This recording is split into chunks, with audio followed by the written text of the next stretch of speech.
Okay, everybody. I have something really cool to tell you about. If you haven't heard yet about Anchor, it's the easiest way to make a podcast. Let me explain here. It's free. There are creation tools that allow you to record and edit your podcast right from your phone or computer. Anchor will distribute your podcast for you so it can be heard on Spotify, Apple Podcasts, Stitcher, and more. You can make money from your podcast with no minimum listenership.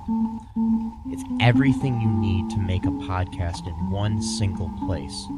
Now, the way that you can do this is you got to download the free Anchor app or go to anchor.fm, and then you can get started. It's really fun. We just switched over recently here at All2ReelToo, and I'm enjoying it so far. So be sure to check it out and let us know what you think.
Okay, everybody, welcome to the latest episode of All2ReelToo.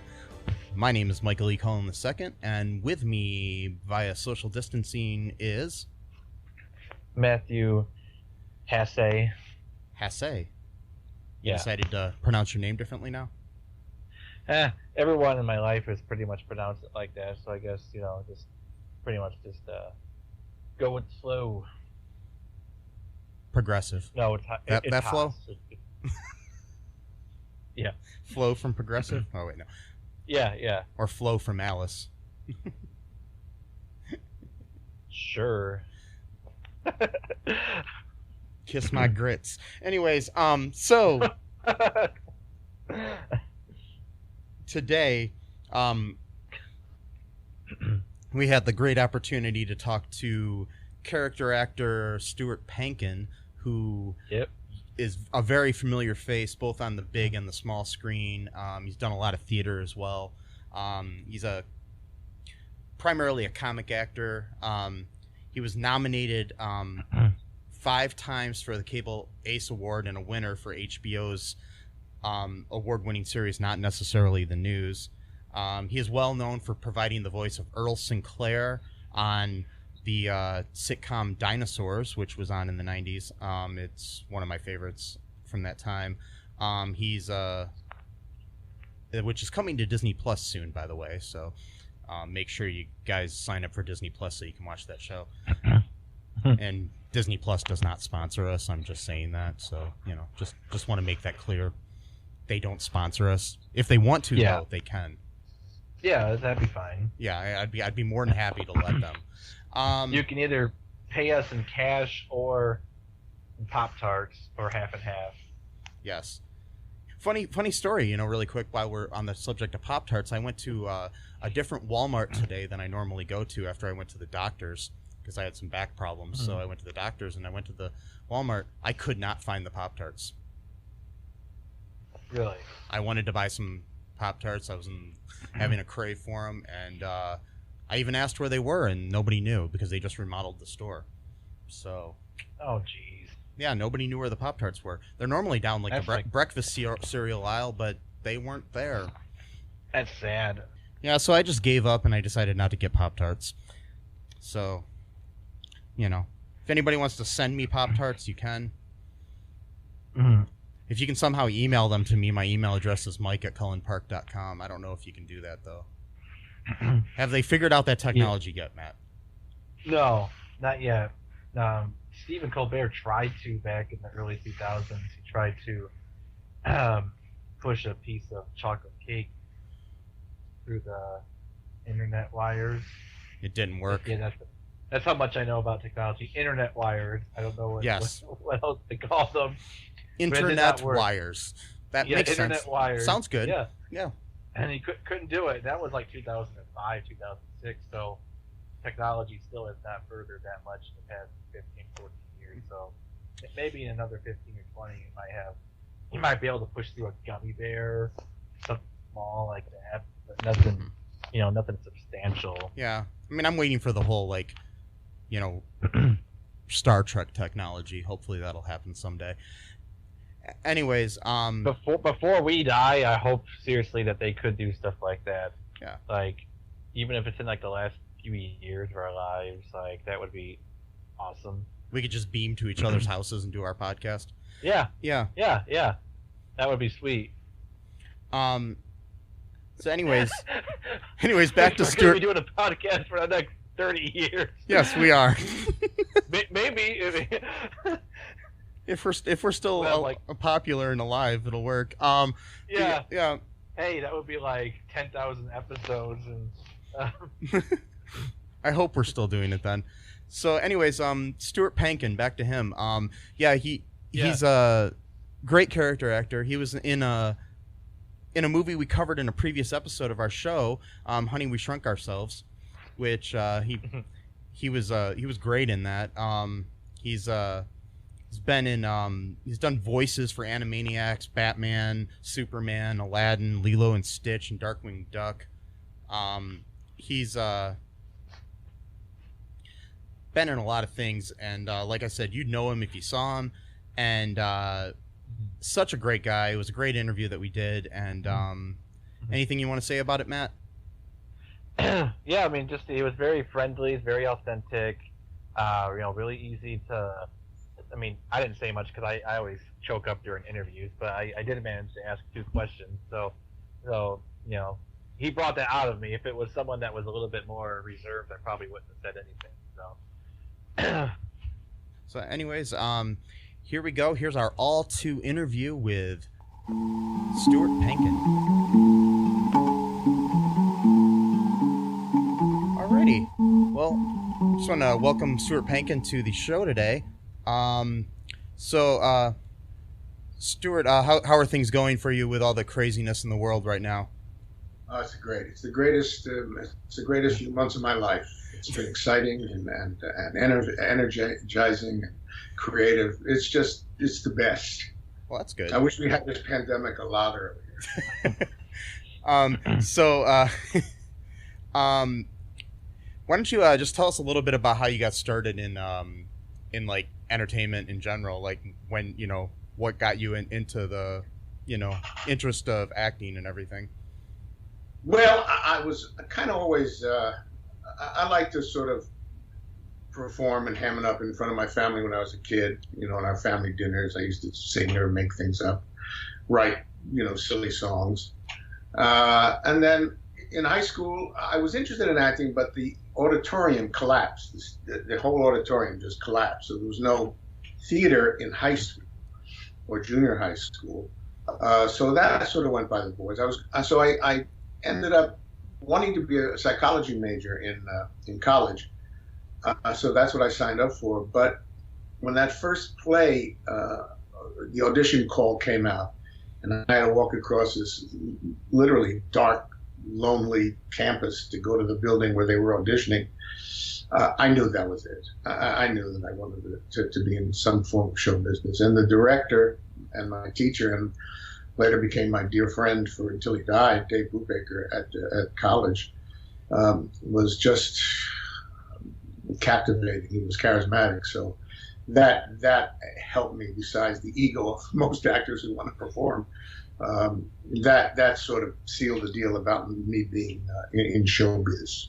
So started in college, really. That's cool. What was I don't know, so far, what has been your favorite thing to perform in? Plays. My favorite thing has always been, and probably continues to be, theater. I mean, I got a master's degree from Columbia University in theater, Master of Fine Arts. met my wife, which was great, and performed with her and a lot of other people, around in the East, mostly in the East, for years. I mean, I've probably done about over 80 movies, in my life. But that's where my heart is. That's what I love to perform. I mean, movies and television, quite frankly, they're great, and I've done some things that I'm happy about. But you don't get the satisfaction in movies or television. The demands aren't that great, and therefore the artistic satisfaction isn't that great. You do best you can. I'm lucky enough so that when I've done stuff, even early in my career, I used to rewrite stuff, and the producers would be happy about that. Just I used to come in and change lines, try to make them better, and they accepted that. So that was a little bit of artistic freedom. But if you want to ask specifically about things that I remember or that I like doing in film, is that what you want? Oh no, it's anything's fine. Yeah, no, that's fine. Yeah, no, I understand the whole theater thing. I used to be an actor on stage, and the instant gratification of acting in front of an audience is always great. Yeah, the best. Hey folks, this is Michael E. Cullen II from the podcast that you're listening to right now, along with Matthew Haas. We just wanted to tell you about our great podcast called Super. It's called All2Real. And on that show, what do we do, Matt? We watch biopics, and then we talk about whether or not the movie matched up with the real story or not. So it was a lot more exciting than that, though. Yeah, so we analyze the real story and the real story. Get it? Get it? Real. Yeah, they're spelled differently, folks. You can guess which one I said which way. Anyways, so sometimes we have guests, sometimes we don't. But we talk about great movies like Shattered Glass and The Social Network and Futile and Stupid Gesture, among others. Those are some of the ones that we've covered so far, and we're going to cover a lot more. So please subscribe on Stitcher, Apple Podcasts, Google Podcasts, wherever you find your great, fun podcasts. And be sure to share it with your friends. Do it. And make sure you're not afraid to get all too real. Bye-bye. As far as film and TV go, how did you get into film and TV? Well, the old joke is that when you're in New York, you're always saying to yourself and your friends, "How can I get to California? How can?" Because it's hard to make a living in New York as an actor. Certainly back in the ancient days, in the 1700s, 1800s, when I was and then when you get to California, the joke is, "How can I get back to New York? How can I get back on stage?" I started. I was actually the New York premiere of Joseph and the Amazing Technicolor Dreamcoat at the Brooklyn Academy, and the call went out for a heavyweight actor, a young, hefty guy, for a thing called the San Pedro Bums, which was Aaron Spelling's first and last attempt at hour-long comedy, and you didn't have to. I didn't have an agent at the time, but agents could submit you in New York. You can't do that in Los Angeles, but they could do it in New York. So they submitted me, and I got called in and I auditioned, and they flew me out to California for a final audition. I got the job. So that's kind of how I got out to California. We kept our apartment in New York for a long time, not knowing what was going to happen.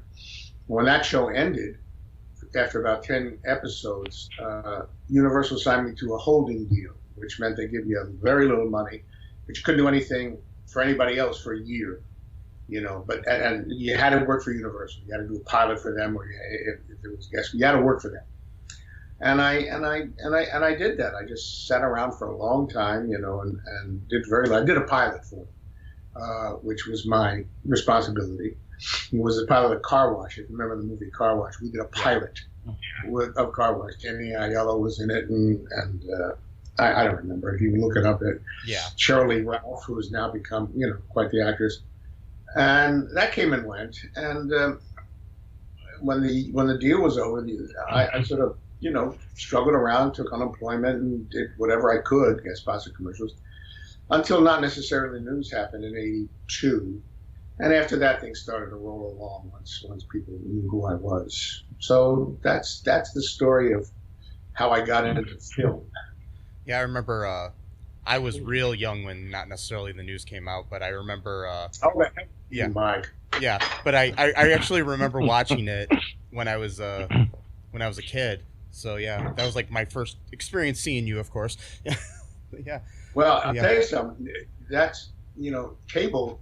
There was, you'll pardon the expression, 29% penetration in the community of cable, and that's just cable. That's not pay cable. HBO, not the news, was pay cable. So you were in a minority of people who were able to watch that. And the nice thing about cable was that even though it grew slowly and slowly and slowly, there was a National Cable Television Association, which was very nice to we cable actors. I mean, there was an awards and they sent you around the country. It was very nice. So it made it seem less than just a weak stepsister of an entertainment entity. And then cable, of course, became pretty good. Yeah, pretty powerful.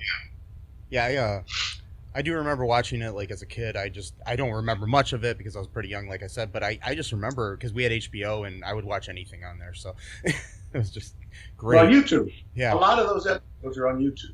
Yeah, I've actually watched a couple over the last couple of days, a couple of the sketches and stuff on there. That was pretty good. Cool. It still holds up, some of it. I'm trying to think. One of the major things that I think everybody would wonder is like, what advice would you give to anybody who's like thinking of pursuing a career in acting? They're idiots. I mean, there's 95+% unemployment. Yeah. In Screen Actors Guild. I mean, if you look, if somebody wants to be an actor like I was when I was a kid, but this was a long time ago, you can't say, if you want to be an actor, you're going to be an actor. Nobody's going to talk you out of it.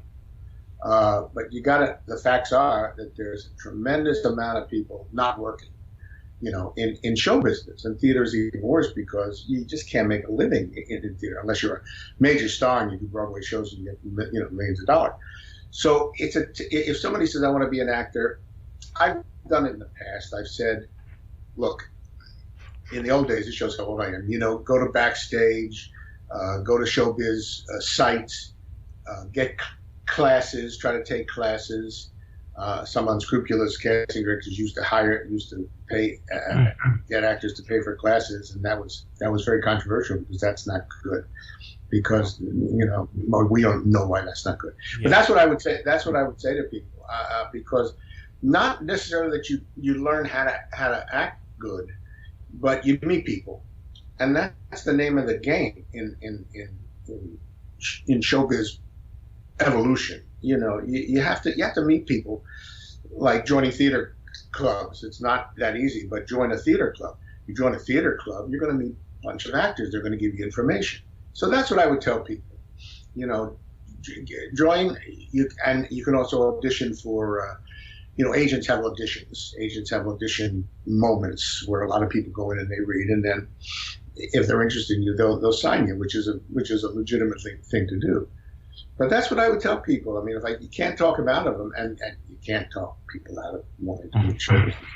I would say take classes, audition, and try to meet people. Yeah, it's all about probably blackmail. Oh, blackmail. Blackmail. Yeah. You have something on Michael Eisner, you probably just shoot him. So yeah. Previously on our show, we actually covered Honey, We Shrunk Ourselves because we do a lot of direct-to-video sequel reviews, and yeah, I did. That's actually one of the few. I would have talked to you. Yeah. I that was a while ago. It was like when we first started, so it was a couple years ago, and I would say it's actually one of the better direct-to-video sequels that we've covered. I think it was the first. It was the first direct made-for-video movie. It was actually it was the first one that was designed to go direct to video. Oh wow! And Dean Cundy, who is Steven Spielberg's cinematographer for years, he directed. I mean, this is and he had his crew. This was a really good set of people to put this movie together, and Rick was great. And all that stuff. Oh yeah, I'm glad to see he's like possibly coming back as an actor now. Yeah, I know. Ryan Reynolds has got him out of the. Yeah. Well, even when I knew him and worked with him, his wife had died, and he wanted to be a father. He just wanted to spend times with his kids. He didn't want his kids to be showbiz widows. That's admirable. Now his kids are probably, older and independent. I'm glad he's coming back. He's a really nice guy. Yeah, he seems like it. And I mean, like I said, Honey, We Shrunk Ourselves was actually one of the, because not a lot of direct-to-video sequels are top notch, but that one actually I think was. I mean, I think it held up with the other two movies in that series, and it was cool to see you in it. I remember when we covered it, I was like, oh, it's Stuart Pankin. So yeah, that was kind of cool. Like, and I've probably watched that one more than any other direct-to-video sequel I've ever seen for some reason. I don't know. Yeah, it's a good movie. It's well produced. It's fun. It's fun and it's family friendly, which I kind of like. Yeah. Yeah. Good. I'm glad you like it. Yeah, and you see a young Mila Kunis in it and other people in it. It was kind of cool to see that. Wow, Mila Kunis. Yeah, I guess I forgot about that because I worked with him. I did a short-lived series with Nick Freno, and Mila was in there too. She was, 3 years old. Yeah. I didn't remember that she was. But now that you mentioned it, I remember now. Yeah, she played like the friend of one of the kids or something in it. Yeah, it was. Yeah, I just remember seeing that. And I was like, is that Mila Kunis? Yeah. So. Yeah, but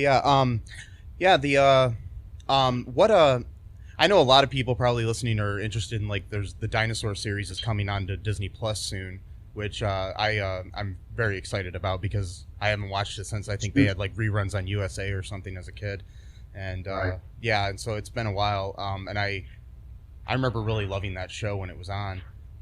Me too. Yeah, are you excited about it coming on to Disney Plus so people can see it now?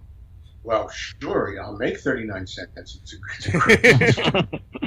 It's like real. Yeah, it's great. I mean, people. If people ask me for, like now in this pandemic, this isn't a braggy thing, but I used to get autograph requests, 2, 3 a month. I'm getting 2 or 3 a day. They're all dinosaurs. They're all requests for dinosaur autographs. They either pictures or they buy these things. I don't know, Funko boxes. You hear those? Earl, the figure of Earl. They take the figure out, they collapse the box, send it to me with a pen, and they ask me to sign. Tons of people are still interested in that show, and it's a show. It's one of the shows that talk about what you enjoy. I'm most proud of because it was great for adults, it was great for kids, and it was a lot of fun to do. Yeah, I mean, it was an interesting choice, Dinosaurs for a sitcom, but I mean, somehow it worked. I mean, it was great. You know what I mean? Yeah. Right. Yeah. Right. It did work, and I think the reason everybody says, "Why does it go on and on?" It was the most expensive half-hour television show at the time, and maybe even now, to produce, because of the puppets, the maintenance of those huge puppets, and the animatronic effects. And it was just a lot of money to keep that thing going. And I guess it came at a point where everybody said, we've done all 3 years of the show. It's time to end it. And then they wrote that wonderful last episode. Dinosaurs become extinct. And everybody, people, they talk about dinosaurs. To me, that's what they talk about, that last episode. That's cool. Interesting. I mean, because you've done, I don't know, a lot of television and theater and movies. If there was anybody that you have not worked with yet that you would love to work with, who would it be? Wow, I've always been for years been a fan of Anthony Hopkins. I like the and any beautiful woman would be great too. But as far as just thinking about what I could work with, he's been in my mind for years and years and years. I've worked with a lot of great people, but to answer that question, I guess if I had to pick one, it would be him. Yeah, and speaking like working with a lot of great people, I mean, I know you were in Fatal Attraction. How was that like back then, like when you did that? It was great. Yeah, it was great. It was well, obviously, it turned out to be quite the movie. Yeah. At the time, and I'm very grateful to Adrian Lyne I was doing not necessarily the news at the time, and the producers were shot in New York. The producer said, "Look, why don't you get a guy in New York? A lot of actors in New York." And Adrian Lyne said, "I want Stuart Pankin." And I auditioned for him. I might even auditioned for it twice. And for that, I'm incredibly grateful, because those people, I was doing not the news, and they flew me back and forth to New York once a week for a month to do my stuff. And you can't thank a guy enough for that. I mean, that kind of, I don't know, it's not loyalty but that kind of respect or whatever was spectacular, and he didn't have to do it. And he's responsible for that movie being as good as it is. I mean, it was his vision. Because I've seen him on the set just mold actors and shape scenes and things. No, I'm grateful to the movie. I'm grateful to him. I'm grateful to Glenn Close for not killing me. Nice meeting Michael Douglas, Archer. I mean, it was great. It was a great experience. I mean, it's definitely a classic, and something that I think everybody that's interested in film should see. That movie. Oh yeah. Do you have anything, Matt, that you wanted to ask Stuart while we're here? Yeah, Matt. Yeah. Oh, what's that? Yeah,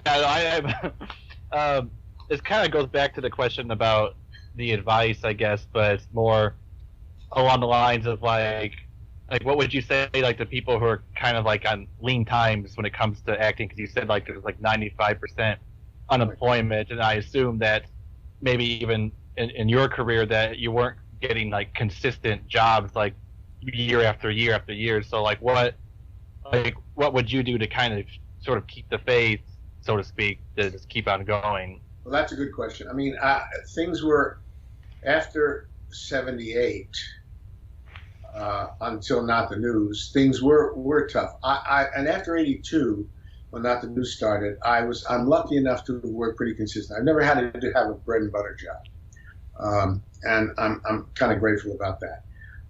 As far as telling people today what to do, well, there's nothing going on now, so that's the problem. You can't tell.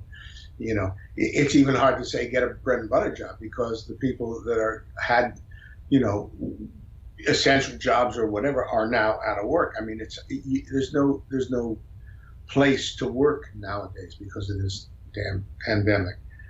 So that's tough. That's a pretty unanswerable question. If you want to be an actor, and you're not an actor, and you haven't had some sort of track record or success, it's trouble. I mean, that's just, in my opinion, just the bottom line. That's the truth. You're not going to say, well, you go to Walmart and get a job. Well, there are none.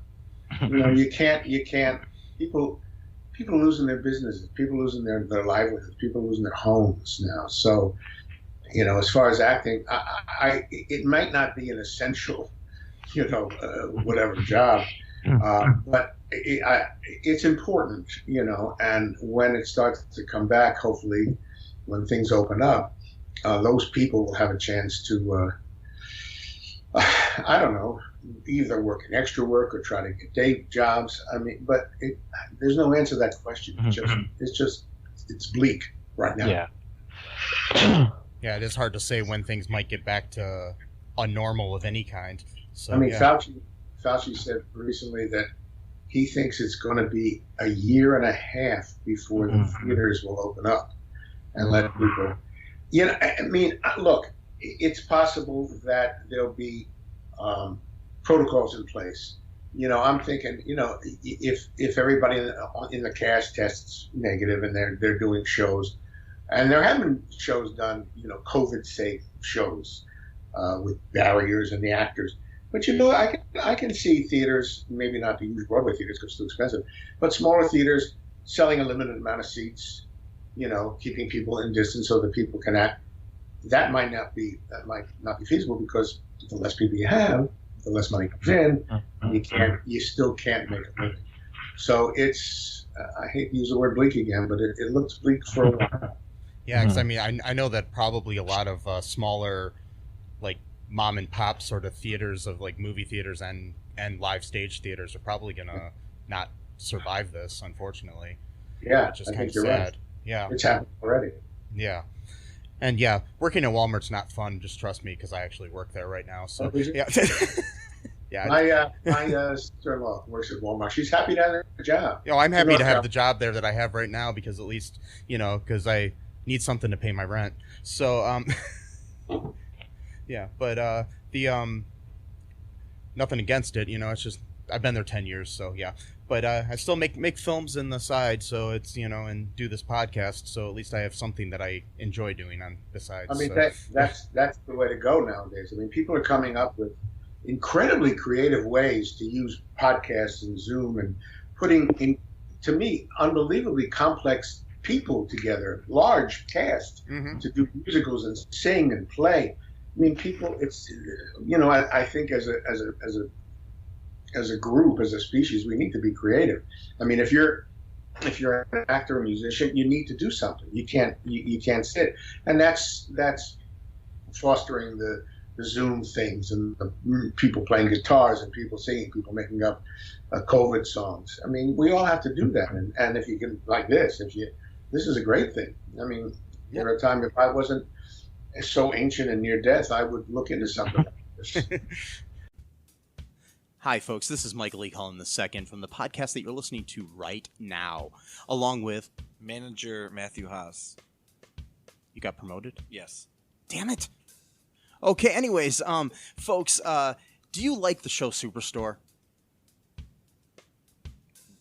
I don't know. I asked the folks and nobody's answering me because they're not here. Oh, but we love damn it. Yeah, we love it though. Okay, folks, if you like it as much as we do, you're really going to like the Super Story podcast, which is a podcast where Matthew and I go episode by episode and give our little opinions and thoughts on it. Sometimes we have guests, sometimes we don't.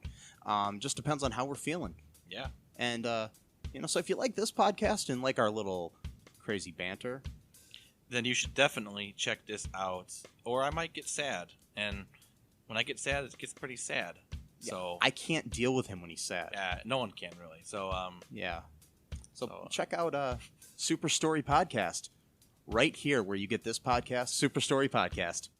I mean it's interesting to see like the creative ways that people are doing things. I know there's like a show on NBC coming out that looks like it's all shot on Zoom or something soon. So it's some kind of sitcom I just saw an ad for.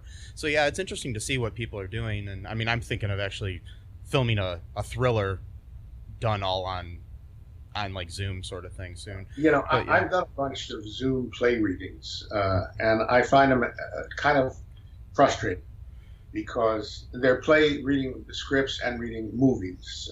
These guys get together and I find it really frustrating and really unsatisfying. Yeah. I told my friend who does it, I don't want to produce scripts because lots of them involve stage directions and things that don't involve talking. I said, I'll do plays because that's mostly good. Then your narrator has a much smaller role. But doing stuff like that, and I wish I would, but doing stuff, I know doing plays on Zoom, boy, it's hard. I mean, it's technically hard and artistically hard. But, good luck to everybody out there who's trying to do it. Yeah, you got to deal with the limitations of it, but I'm sure it's kind of hard to... because you're not in the same room as the person, so it's hard to get the reaction of the actors off of each other. Exactly. I mean, I told my friend actually if he was going to do play readings, do it. I don't know if you can do it. I'm sure you can do it, but have all the actors on the screen. So at least people, you don't have to camera cut and miss lines and come in early. That's a technical problem that that needs to be addressed if you're going to do this stuff. Yeah. But enough about me. Yeah. Let's talk about you.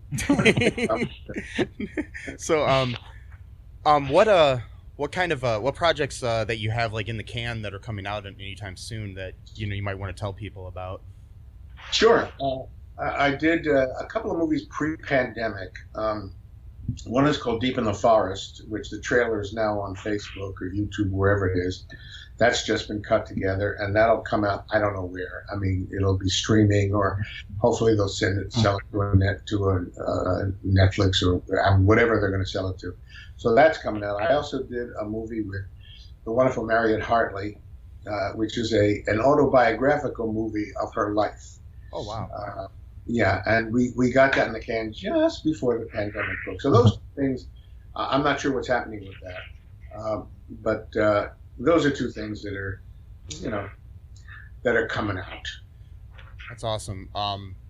Yeah, I can't wait to see those. I mean, that Mariette Hartley one seems interesting. I mean, yeah. Done it though, yeah. And I haven't seen any of that. I've seen some of the footage of the other one, but not, yeah, they're cutting it together. It's kind of her life with her husband Jerry Soroka, who's a dear old friend of mine, and a very funny guy, and I'm wishing them the best for that because she is a sweetheart. She just. Yeah, I hadn't thought about her in a little bit here, but yeah, that's cool. Yeah, I love her as an actress and everything. So. Yeah, she's great. What would be like the anything else you want to talk about while we're here? Just anything on your mind just before we end this. Well, I got a stiff elbow here. If anybody can help me with that, maybe if somebody's listening. We talked about we talked about lots of stuff. I mean, we can talk about individual products, productions, but people can find that on IMDb if they're interested in me. Yeah. There's nothing. I've told you what's coming up. I told you what I did. Yeah. I've been doing it. Just making years, sure. So. Yeah, it's. I mean, what about any go ahead. hobbies? Do you have any hobbies outside of? Used to play golf. And but that hasn't happened in a while. And I used to just sort of like memorize Shakespeare stuff just for fun, just to keep my mind going. Haven't done that in a while. And line dancing. I do that all the time. No, I don't. Line dancing. But that's it. That's my life. That's cool. How have you been keeping yourself occupied during the pandemic? I mean, anything like just watching TV and stuff, or like everybody else? I'm watching TV. I'm happy to do stuff like this when people ask me. Yeah. You go out and mail the mail. That's a big day for us. Going out and mailing the mail, pick up groceries, putting in an order at Ralph's, picking up groceries. These are big days. Big, exciting thing. No, I have friends who haven't been out of the house in 6 months. I mean, literally haven't been out of the house in 6 months.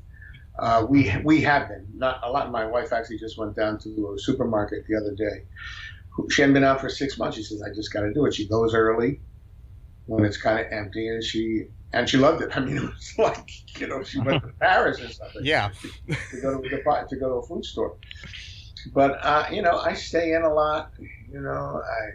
I watch some TV, read the paper, write the great American novel. Nothing. It's yeah, it's a lot of other people do. Just you guys are lucky to do this. This is a great thing to do. And my friends who do the Zoom play readings, even, and the script readings, that's keeps you busy, keeps you active. Yeah, and anything with this quote unquote new normal that they got going on, because it's just such a weird world, and there's everything going on, like with the there's the pandemic, protests, the fires out where you are, and everything. And there's just I don't know. It's a very bad time for lots of reasons, and the problem is, well, except for the fires, there's no end in sight. There's no light at the end of the tunnel, and that's the problem, because information changes every day, and nobody knows anything. Things change. Oh, you can do this. Oh, you shouldn't do that. Oh, you can do that. So people are not only confused but frustrated and needing information. What's safe, what's not safe. I mean, the mask industry. If I 6 months ago, if I'd invested in the mask industry, I'd be a millionaire. Yeah. Because that's a whole new thing now that's coming out. You can't swing a dead cat, probably from COVID, and not see somebody trying to study it. Probably trying to say some new PPE, some new mask, some new device to keep yourself safe. That's another thing people don't know. I'm not going to buy anything that's not tested. They have these lists of things that say, oh, it's the greatest mask I ever used, or oh, it's the greatest sanitizer I ever used. I said, I don't care what you think. I want to know from the manufacturers, is it safe? Does it prevent you from COVID? Does it kill COVID? Yeah. I was at the dentist the other day, another big day, and I saw that they had wipes. And I said, can I buy one of those? Does it kill COVID? He said, yeah. So at least I trust that. But, you know, people don't know anything. And the information is so scattered and false sometimes. It's just a very frustrating time. I mean, and with the protests and the fires, to add to that, it's just, wow. Yeah. It's a crazy year, and hopefully it gets better within the next year or two at least. And yeah. And where can people find you online if they wanted to look you up or anything? Well, I don't have a website. I mean, they can go to Facebook, look me up there. IMDb, which is, I don't know if anybody knows what that is. We do, but yeah, they can certainly find me on that and see what's going on, see what I've done, see what's coming up. And that's it. I guess I have a Twitter account. My daughter-in-law forced me to have one. I don't know. I never look at it. I don't know how to work it. Instagram, all that other stuff, I don't know. Okay.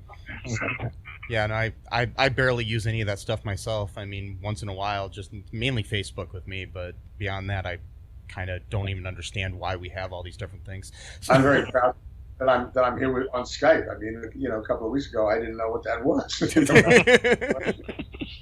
Yeah, I'm trying to figure out how to use Zoom. I haven't used that yet, so Skype is the first thing. And I know. Yeah. Yeah. I know you do. I'll figure it out. I mean, I have to for some upcoming interviews, so definitely will. So we'll see how that goes. And yeah, but yeah, it was great talking to you. And you guys. Yeah, well, we'll try to have you back on sometime or something. And definitely, yeah, it was great. And anyways, thank you, I guess. Thanks a lot. Yeah. It was great. Thank you very much. It's always fun to do stuff like this. You know, it's just, you dig into your past and you say, oh yeah, I remember I used to be in show business. So it's whatever happened before the pandemic. Yes. Yeah. Yep. Alrighty. And you have a great night. Thanks, guys. A pleasure talking to you. Thank you. Pleasure.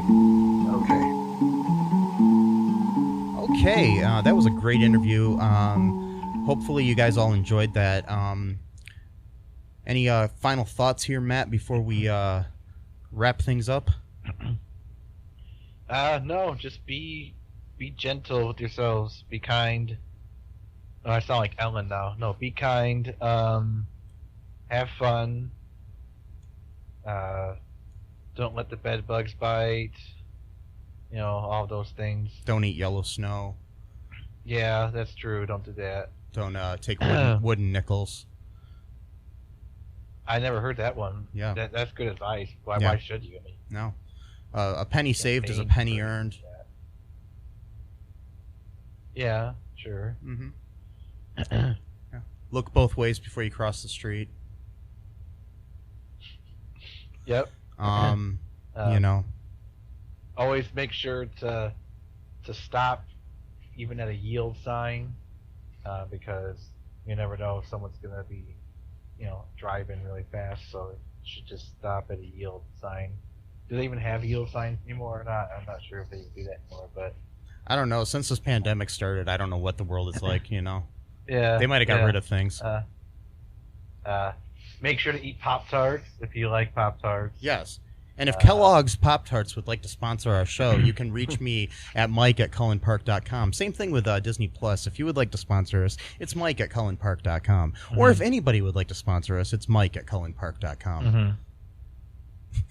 If mike@cullenpark.com would like to sponsor, email mike@cullenpark.com.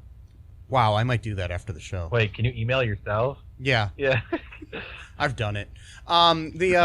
Okay. Yeah. Yeah, and I'll have listed in our show notes some links to some places you can help people out during the craziness that's going on in this world right now.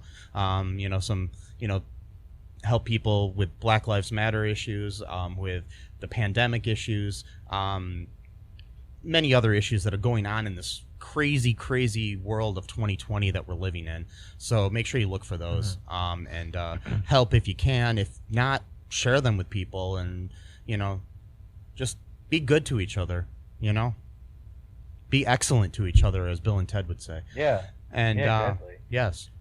And make sure, I think it's in October or something, check out Stuart Pankin's voice in Dinosaurs on Disney+. Yeah. Do it. Recommend that. And anyways, for now, bye-bye. Bye. Thanks for listening to All2ReelToo podcast, a Cullen Park production. Produced and edited by Michael E. Cullen II. Music by Matthew Hawes. Subscribe and share the show. Visit us at cullenpark.com.